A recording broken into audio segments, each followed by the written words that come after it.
AITA for bringing my own food to a family fest. 2 years ago, I discovered that gluten was one of my migraine triggers. So is sugar. The past 2 years has been a struggle to adapt my new eating habits to not get migraines alongside with stress.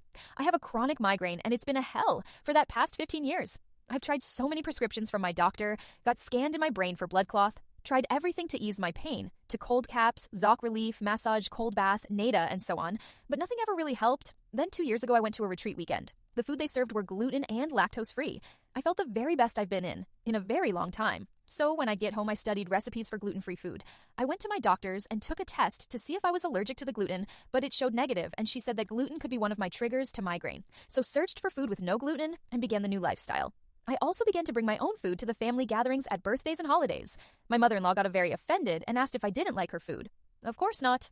I will admit the first year was a struggle to adapt, and I did give in sometimes when I was offered a delicious cake with gluten and sugar. What can I say? I'm only human, and I've been used to regular food for 40 years. My husband and I have many times explained to our families what gluten does to me, but his family doesn't really get it. So I bring my own food, and it's sometimes 10 times more delicious that some of our family members wants to taste a little. And then the last time we got to my father-in-law's birthday party, I saw that they had warmed some gluten-free buns, and I got so happy. But my mother-in-law was quick to say that they were not for me, it was for our niece, her first grandchild, my husband's niece. She had just found out that she's allergic to gluten, and if she eats gluten, it can get so bad that she can't have children. She applied. Luckily, I had my own gluten-free bread with me, and I said, I'll just eat some of my own bread then. And my mother-in-law was quick to say that she'll warm some more buns for me then with an irritated gesture. My husband heard it all and defended me by saying, oh, so just because my wife is in her mid-40s and we're done having kids, then it's okay for her to eat gluten buns?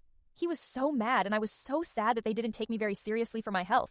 So, am I to bring my IW in food? Don't get me wrong, I do love my in-laws. And they love me, but sometimes they can be a little too much blindsided.